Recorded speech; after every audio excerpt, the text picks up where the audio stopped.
আমি আজকের আলোচনা শুরু করব কুরআনে বর্ণিত অত্যন্ত গুরুত্বপূর্ণ একটি ঘটনার ছোট একটা অংশ দিয়ে, যা আমাদেরকে আল্লাহকে স্মরণ করার একটা উপায় সম্পর্কে বুঝতে সাহায্য করবে। যদি সময় থাকে, আমার ইচ্ছা আছে আল্লাহকে স্মরণ করার দুইটা উপায় আলোচনা করার, যে উপায়গুলো আমাদের সবার পরিচিত। আল্লাহ আজ্জা জাল্লা যখন মানুষ সৃষ্টি করার এবং তাকে পৃথিবীতে পাঠানোর সিদ্ধান্ত নিলেন, আল্লাহ আজ্জা জাল্লা প্রথমে ফেরেশতাদেরকে বিষয়টা জানালেন, ইন্নী জাইলুন ফিল আরদি খলিফা, আমি পৃথিবীতে একজন প্রতিনিধি পাঠাতে চাচ্ছি, যার পরে প্রজন্মের পর প্রজন্ম আসতে থাকবে, অর্থাৎ তারপর তার সন্তানরা আসবে, তারপর তার সন্তানরা আসবে, এভাবে চলতে থাকবে। এর আরেকটা অর্থ হলো, আমি এমন একজনকে পৃথিবীতে প্রেরণ করতে যাচ্ছি যে নিজেই নিজের সিদ্ধান্ত নেবে। অর্থাৎ আমরা কখন বসবো, কখন দাঁড়াবো তা আল্লাহ ঠিক করে দিবেন না। আমরা কখন চোখ খুলবো বা বন্ধ করব তাও আল্লাহ ঠিক করে দিবেন না। আমাদের নিজেদেরকেই সেই সিদ্ধান্ত নিতে হবে। তিনি আমাদের দিক নির্দেশনা দিবেন কিভাবে চলতে হবে, কিন্তু মানুষ এই দিক নির্দেশনা মান্য বা অমান্য করার ক্ষেত্রে স্বাধীন। ফামান শাআ ফালিউমিন ওয়া মান শাআ ফালিয়াকফুর।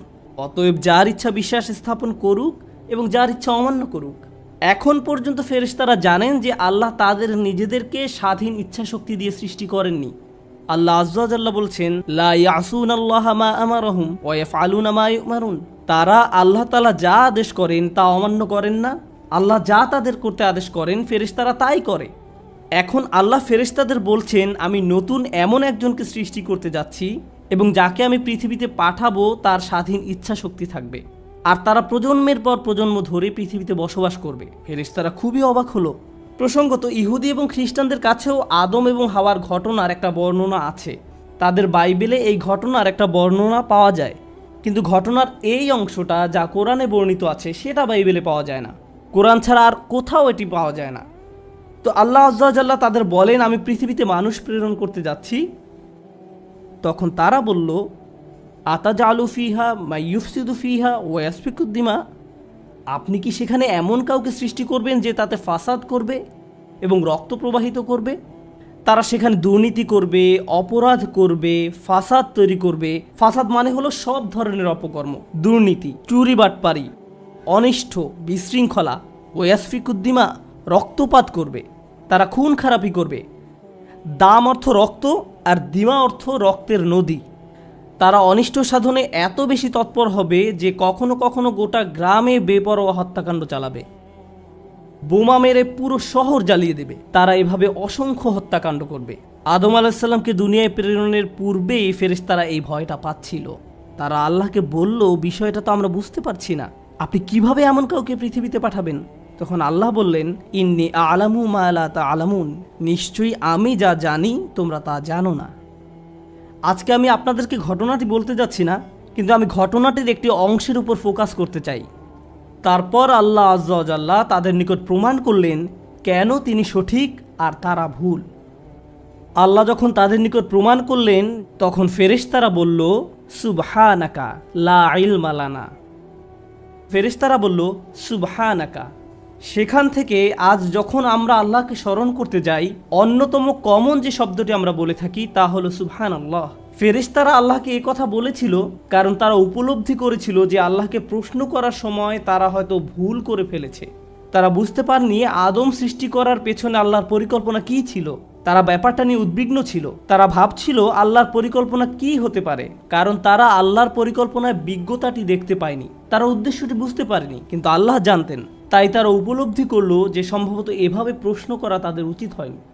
যখন কেউ আল্লাহ সম্পর্কে এমন কিছু বলে বা চিন্তা করে যা তাদের চিন্তা করা উচিত হয়নি, যখন কেউ অনুভব করে যে সে হয়তো আল্লাহর সাথে অশোভন আচরণ করে ফেলেছে, ঠিক তখন ফেরেশতাদের মতো তারও উচিত সুবহানাল্লাহ বলা। আপনি কতই না পবিত্র। সুবহানাল্লাহ শব্দটি তাসবিহ বা সাবাহা শব্দ থেকে এসেছে, যার মানে হলো কোনো কিছুকে তার সঠিক মাত্রায় রাখা। অর্থাৎ আল্লাহ তাআলা পবিত্র, নির্ভুল। আল্লাহর পরিকল্পনা নির্ভুল, তোমরা বোঝো বা না বোঝো।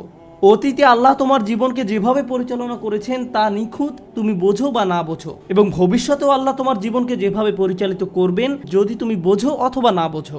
আল্লাহর দয়া নির্ভুল, তার ভালোবাসা নির্ভুল, তার পরিকল্পনা নিখুঁত, তার বিজ্ঞতাও নিখুঁত। আল্লাহ তাআলা সম্পর্কে সব কিছুই নিখুঁত। আমাদের ক্ষুদ্র মস্তিষ্ক দিয়ে আমরা সেটা বুঝতে পারি বা না পারি, আর এই নির্ভুলতার সাক্ষ্য দেই আমরা সুবহানাল্লাহ বলার মাধ্যমে। আমরা এই কথা বলার মাধ্যমে আল্লাহর পবিত্রতার ঘোষণা দিয়ে থাকি। আমরা ঘোষণা দেই যে আল্লাহর কোনো সমালোচনা করা যাবে না। আল্লাহ যাই করেন, যেটাই পরিকল্পনা করেন, আল্লাহ যা কিছুই বিশ্বের জন্য প্ল্যান করেন, অথবা ব্যক্তি আমার জন্য আল্লাহ যা কিছুই পরিকল্পনা করেন, সমালোচনা করা যাবে না। একমাত্র যার সমালোচনা করা যাবে সে হলো আমি নিজে, আল্লাহ নন। তাই ফেরেশতারা ভয় পেয়ে গেল যে আল্লাহকে প্রশ্ন করতে গিয়ে তারা হয়তো সমালোচক হয়ে পড়েছিল। যদিও তারা সমালোচক ছিল না, তারা শুধু ব্যাপারটি বুঝতে পারেনি। তাই তারা ভয় পেয়ে বলে উঠল, সুবহানাক, সুবহানাক। আমি চাই সুবহান আল্লাহ বললে প্রথম যে বিষয়টি আপনারা উপলব্ধি করবেন, যখন মানুষ আল্লাহ তাআলা সম্পর্কে অশোভন কথাবার্তা বলে, যখন তারা বলে আল্লাহর অংশীদার রয়েছে, অথবা মানুষ যখন আল্লাহর পরিবর্তে মূর্তির পূজা করে, অথবা মানুষ যখন বলে আল্লাহর একজন ছেলে রয়েছে, মাআযাল্লাহ, কুরআনে কাফেরদের এই কথাগুলো উল্লেখ করার পর আল্লাহ জবাবে বলেন, সুবহানাহু ওয়া তাআলা, সুবহানাল্লাহি আম্মা ইউশরিকুন। তারা যাকে অংশীদার করে আল্লাহ তাআলা তা থেকে পবিত্র। এই সমস্ত দাবির বিপরীতে আল্লাহর অবস্থান অনেক উঁচুতে। এতক্ষণ পর্যন্ত আমি আপনাদের যা বলেছি তার সারমর্ম হলো, আমরা তখন সুবহানাল্লাহ বলি যখন আমরা আল্লাহ তাআলা সম্পর্কে অশোভন কিছু বলে ফেলি বা চিন্তা করি। সুবহানাল্লাহর উদ্দেশ্য হলো আল্লাহ আযজা ওয়া জাল্লা সম্পর্কে নেতিবাচক চিন্তার বা কথার অপসারণ করা, এটাই উদ্দেশ্য।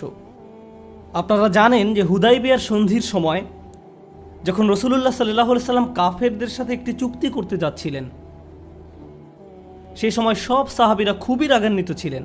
সাহাবীরা কাফেরদের সাথে কোনো সন্ধি করতে রাজি ছিলেন না।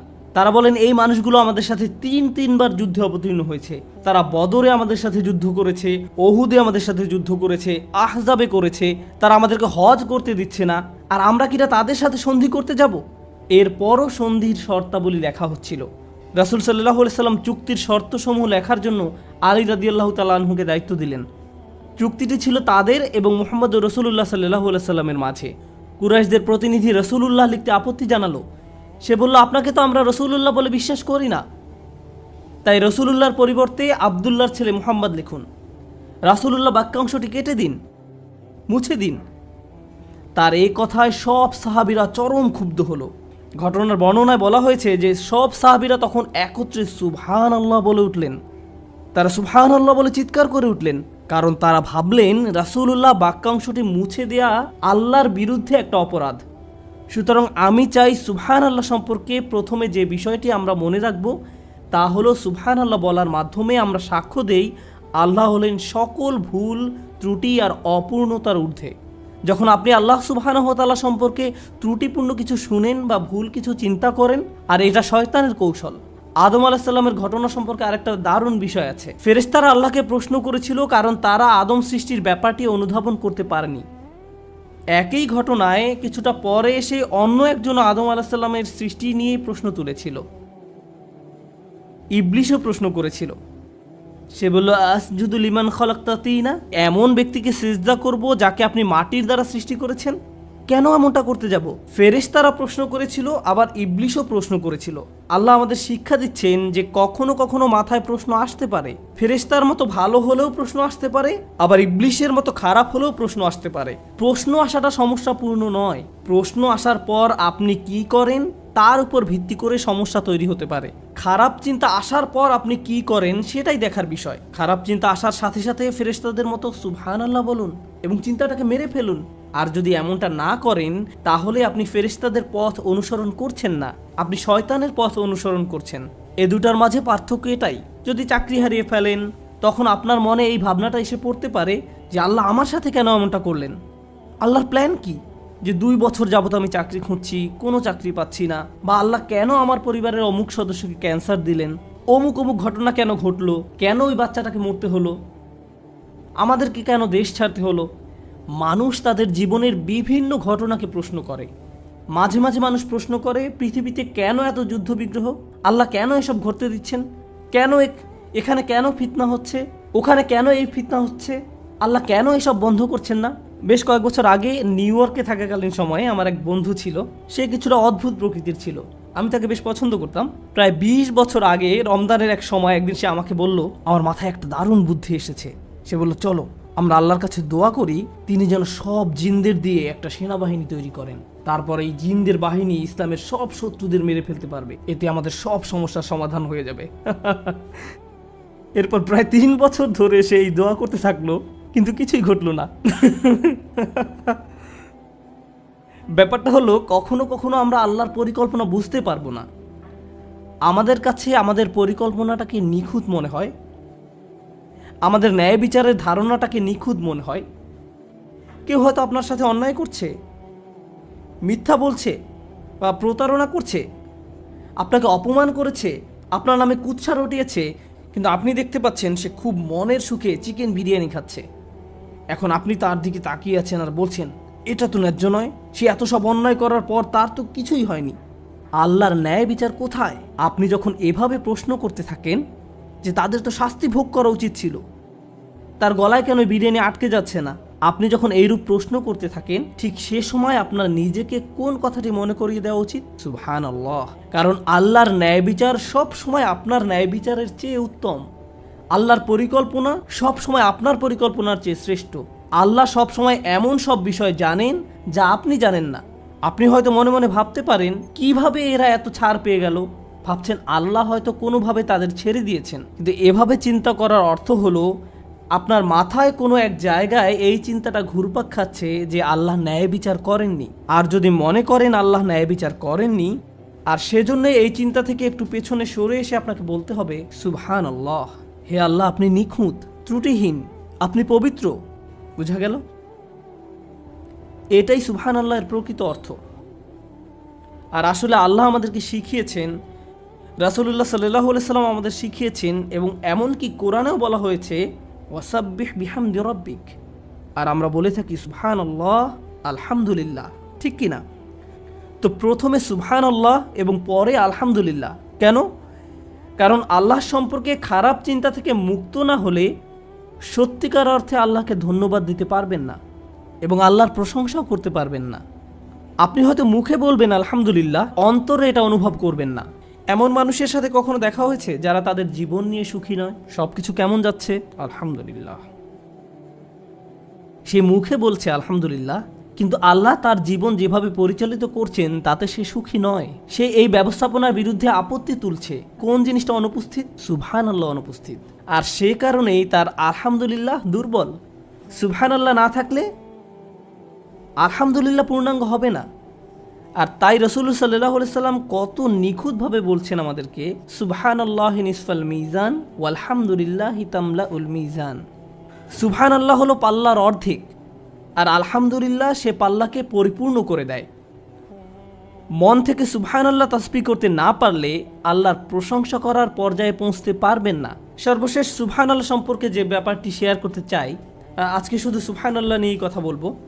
ভেবেছিলাম যে আজকে সুবহানাল্লাহ এবং আলহামদুলিল্লাহ উভয়টা নিয়ে কথা বলবো, কিন্তু আগামী পরশু ইনশাআল্লাহ আমরা আলহামদুলিল্লাহ নিয়ে কথা বলবো, যেন আমরা এই দুই বাক্যের কদর করতে পারি। চলুন আজকে শুধু সুবহানাল্লাহ নিয়ে কথা বলি। সুবহানাল্লাহর একটি দিক হলো নেতিবাচক চিন্তাকে দূর করে দেয়া, কিন্তু এর আরও একটা দিক রয়েছে। অপর দিকটি হলো, কোরআনের অনেক জায়গায় আল্লাহ আজ্জা ওয়াজাল্লাহ মানুষকে সুবহানাল্লাহ বলার প্রতি উৎসাহিত করেছেন। আবার অনেক জায়গায় নবীরা নিজেদেরকে সুবহানাল্লাহ মনে করিয়ে দিয়েছেন। আপনাদের মনে রাখতে হবে, সুবহানাল্লাহ হলো সেই ঘোষণা দেয়া যা আল্লাহ হলেন পবিত্র এবং নিখুঁত। ফেরাউনকে চ্যালেঞ্জ জানানোর জন্য দায়িত্ব দেয়া হয়েছিল মূসা আলাইহিস সালামকে। তিনি আল্লাহর কাছে দোয়া করেন যে আমার একার পক্ষে এই দায়িত্ব পালন করা কঠিন হবে, আমার ভাইকে আমার সাথে দিন। আশদুদ বিহি আজরি ওয়াশরিকুহু ফি আমরি, তার মাধ্যমে আমার কোমর মজবুত করুন এবং তাকে আমার কাজে অংশীদার করুন। তখন আল্লাহ হারুন আলাইহিস সালামকে তার সাথী করে দিলেন। তারপর তারা উভয়ে গেলেন এবং ফেরাউনকে চ্যালেঞ্জ করলেন। মূসা আলাইহিস সালাম যখন হারুন আলাইহিস সালামকে সাথে দেওয়ার জন্য দোয়া করেন, কাই নুসাব্বিহাকা কাসীরা ওয়া নাযকুরাকা কাসীরা ইন্নাকা কুনতা বিনা বাসীরা, সহজভাবে বললে, আমার ভাইকে আমার সাথে দিন যেন আমরা উভয়ে অনেক বেশিবার সুবহানাল্লাহ বলতে পারি এবং যেন আমরা আপনাকে অনেক বেশি স্মরণ করতে পারি। প্রথমে তিনি হারুন আলাইহিস সালামকে চাইলেন যেন হারুন আলাইহিস সালাম তাকে ফেরাউনের মোকাবেলায় সাহায্য করতে পারেন।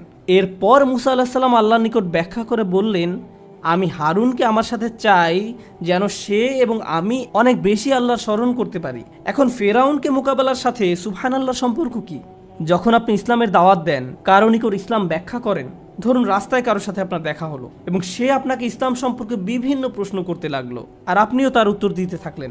অনেক সময় আপনি আল্লাহর বাণী পৌঁছে দিতে চান, ঠিক কিনা? এখন কারো যদি ফেরাউনের মতো ব্যক্তিত্ব থাকে, সে আপনাকে নিয়ে তুচ্ছ তাচ্ছিল্য করবে, সে আপনার ধর্ম নিয়ে হাসি ঠাট্টা করবে, আপনার নবীকে নিয়ে ব্যঙ্গ করবে, আপনার ধর্মের কিতাব নিয়ে ব্যঙ্গ করবে, এবং ফেরাউনও ঠিক এটাই করেছিল। এখন কেউ যদি আপনাকে নিয়ে উপহাস করে, এতে কি আপনার মেজাজ খারাপ হবে না? এতে আপনার প্রচণ্ড রাগ হবে। এখন আপনি জানেন না এই রাগ হওয়াটা কি আপনার ব্যক্তিত্বের উপর আঘাত আসার কারণে হয়েছে, নাকি আল্লাহর দ্বীনকে অপমান করার কারণে হয়েছে। কারণ আপনি তো এখানে নিজের ইগোর প্রতিনিধিত্ব করছেন না, আপনি এখানে আল্লাহর দ্বীনের প্রতিনিধিত্ব করছেন। মুসা আলাইহিস সালাম জানেন তিনি মারাত্মক রেগে যান, কিন্তু যখন তিনি আল্লাহর দ্বীনের প্রতিনিধিত্ব করছেন, তখন তার পক্ষে রেগে যাওয়া শোভা পায় না। আপনাদের মনে থাকার কথা, তিনি একবার এতই রেগে যান যে ফেরাউনের এক সৈনিককে প্রচণ্ড জোরে ঘুষি মারেন এবং তার ফলে তার মৃত্যু ঘটে। আরেকবার তিনি তার ভাইয়ের দাড়ি চেপে ধরেন, অন্যবার আলওয়াহ ভেঙে ফেলেন। যদিও প্রতিবার রেগে যাওয়ার পেছনে যথেষ্ট যৌক্তিক কারণ ছিল, তিনি এমনকি আল্লাহর নিকট দোয়া করেন, আউযু বিল্লাহি আন আকুনা মিনাল জাহিলিন। তিনি জানতেন যে ফেরাউন এমন সব কথা বলবে যা তাকে রাগিয়ে তুলবে, আর এভাবে যদি তিনি রেগে যান তাহলে আল্লাহর দেয়া দায়িত্ব ঠিকভাবে পালন করতে পারবেন না। আল্লাহ হলেন নিখুঁত, পবিত্র, ত্রুটিহীন, নিখুঁত, পবিত্র। আল্লাহ আমাকে এই দায়িত্ব দিয়েছেন, আমি যদি সঠিকভাবে এই দায়িত্ব পালন করতে না পারি তাহলে আমার ভাই আমাকে মনে করিয়ে দিবেন, সুবহানাল্লাহ, নিখুঁত এবং পবিত্র আল্লাহ তোমার কাছ থেকে আরও উত্তম কিছু আশা করেন। আমার দুর্বলতায় সে আমাকে সাহায্য করবে, আর তার দুর্বলতার সময় আমি তাকে সাহায্য করব। আল্লাহ যে নিখুঁত, আমরা একে অন্যকে তা বারবার স্মরণ করিয়ে দিব। আল্লাহ আমাদেরকে এই মহান দায়িত্ব দিয়েছেন, আমরা একত্রে আল্লাহর তাসবিহ করব। আর আমাদের রাসূলুল্লাহ সাল্লাল্লাহু আলাইহি সাল্লামের ক্ষেত্রে কোরআনের 2 জায়গায় আপনি পাবেন যখন আল্লাহ রসুলের শত্রুরা তাকে নিয়ে উপহাস করত, অপমান করত, তারা তাকে মক্কা থেকে বিচ্ছিন্ন করে দিয়েছিল। তারা রসুল সাল্লাল্লাহু আলাইহি সাল্লামের বিরুদ্ধে শারীরিক, মানসিক, মৌখিক সব ধরনের অপরাধ করেছিল। যখন এই নির্যাতনের মাত্রা অস্বাভাবিক পর্যায়ে চলে যেত, তখন আল্লাহ সুবহানাহু ওয়া তাআলা তাকে বলতেন, ওয়াসাব্বিহ বিহামদি রাব্বিক ফাসবির আলা মা ইয়াকুলুন ওয়াসাব্বিহ বিহামদি রাব্বিক ক্বাবলা তুলুই শামসি ওয়া ক্বাবলাল গুরুব। অতএব তারা যা কিছু বলে তার জন্য আপনি সবর করুন এবং সূর্যোদয় ও সূর্যাস্তের পূর্বে আপনার পালনকর্তার সপ্রশংস পবিত্রতা ঘোষণা করুন, অর্থাৎ সুবহানাল্লাহ এবং আলহামদুলিল্লাহ বলুন। কেউ কেউ এখানে প্রশংসা এবং পবিত্রতার ঘোষণা দেয়া বলতে নামাজ বুঝিয়েছেন। আল্লাহ বিশেষভাবে সূর্যোদয়ের আগে এবং সূর্যাস্তের পূর্বের সময় উল্লেখ করেছেন। কেন? রাসূলুল্লাহ সাল্লাল্লাহু আলাইহি সাল্লামকে বলা হলো যে জীবন পরিবর্তনশীল, কাফেরদের শত্রুতা কখনো তীব্র রূপ ধারণ করবে, আবার কখনো কমে যাবে, আর আল্লাহ চাইলে এদের পরাজিত করতে পারেন। মাঝে মাঝে সব কিছু দিনের আলোর মতো পরিচ্ছন্ন হয়ে উঠতে পারে, আবার মাঝে মাঝে সব কিছু রাতের আধারের মতো অন্ধকারাচ্ছন্ন হয়ে যেতে পারে। আপনার চারপাশের পরিস্থিতি পরিবর্তনশীল, কিন্তু যার কোনো পরিবর্তন নেই তিনি হলেন আল্লাহ। আল্লাহ হলেন নিখুঁত এবং পবিত্র। তাই যখন আপনি দেখবেন আলোকিত আকাশ অন্ধকারাচ্ছন্ন হয়ে পড়েছে বা অন্ধকারাচ্ছন্ন আকাশ আলোকিত হয়ে উঠছে, তখন মনে রাখুন আল্লাহ যদি এই মহাবিশ্বকে পরিবর্তন করতে পারেন, তিনি আপনার অবস্থাও পরিবর্তন করতে সক্ষম, এবং আপনার প্রতি আল্লাহর সমর্থন। সুবহানাল্লাহ। তারপর যখন অন্ধকার সময়ের অবসান হলো এবং চারিদিক আলোকিত হয়ে উঠল, অর্থাৎ যখন ইসলামের বিজয় হলো, ইযা জাআ নাসরুল্লাহি ওয়াল ফাতহ ওয়া রাআইতান নাসা ইয়াদখুলুনা ফি দীনিল্লাহি আফওয়াজা, যখন আল্লাহর সাহায্য এবং বিজয় আসবে এবং আপনি মানুষকে দেখবেন দলে দলে আল্লাহর দ্বীনে প্রবেশ করছে, তখন আল্লাহ কি করতে বললেন? ফাসাব্বিহ বিহামদি রাব্বিকা ওয়াস্তাগফির। তখন আপনি আপনার পালনকর্তার সপ্রশংস পবিত্রতা ঘোষণা করুন এবং তার কাছে ক্ষমা প্রার্থনা করুন। এখন আবার আল্লাহর পরিপূর্ণতার এবং পবিত্রতার ঘোষণা দিন। কেন? কারণ খারাপ সময় যেমন সব সময়ের জন্য নয়, একইভাবে ভালো সময়ও সব সময়ের জন্য নয়। একমাত্র আল্লাহ সুবহানাহু ওয়া তাআলা সব সময়ের জন্য। তাই কঠিন সময়েও আল্লাহর পরিপূর্ণতার কথা মনে রাখুন, আবার ভালো সময়েও আল্লাহর পরিপূর্ণতার কথা মনে রাখুন। নিজেকে স্মরণ করিয়ে দিন, আপনি এখানে সহজ একটি সময় পার করার জন্য আসেননি। সব কিছু সব সময় একই রকম থাকবে না। আপনার জীবনের কোনো কিছুর পরিবর্তন ঘটলে শয়তান চায় আপনি যেন আল্লাহর সিদ্ধান্তের বিরুদ্ধে প্রশ্ন তুলেন, যেভাবে সে প্রশ্ন তুলেছিল। শয়তান আল্লাহ সুবহানাহু ওয়া তাআলাকে দোষ দিয়েছিল, ফাবিমা আগওয়াইতানি, আপনি আমাকে পথ ভ্রষ্ট করেছেন, আপনি কেন আমাকে পথ ভ্রষ্ট করলেন, আপনি কেন আমাকে বিপথগামী করলেন, হে আল্লাহ এটা আপনার পরিকল্পনা ছিল। শয়তান এভাবে চিন্তা করেছিল, আর সে চায় আপনি আমিও যেন ঠিক একই রোগে আক্রান্ত হই। আর আল্লাহ আযজা ওয়া জাল্লা ফেরেশতাদের শিখিয়েছেন এই রোগের সমাধান হলো সুবহানাল্লাহ, আর তাদের মাধ্যমে তিনি আমাদের শিখিয়েছেন যেন আমরা সুবহানাল্লাহ ঘোষণা দিয়া মানুষদের অন্তর্ভুক্ত হতে পারি। আমি দোয়া করি আল্লাহ যেন আমাদেরকে তার তাসবিহ করা মানুষদের অন্তর্ভুক্ত করেন, আর তার তাসবিহ করার মাধ্যমে আমরা যেন আমাদের রব, আমাদের মালিক আল্লাহ সুবহানাহু ওয়া তাআলা সম্পর্কে অসমীচীন কোনো চিন্তা না করি, কোনো অনুভূতি বা শব্দ মনে আনা থেকেও দূরে থাকতে পারি। সুবহানাল্লাহিল আযীম।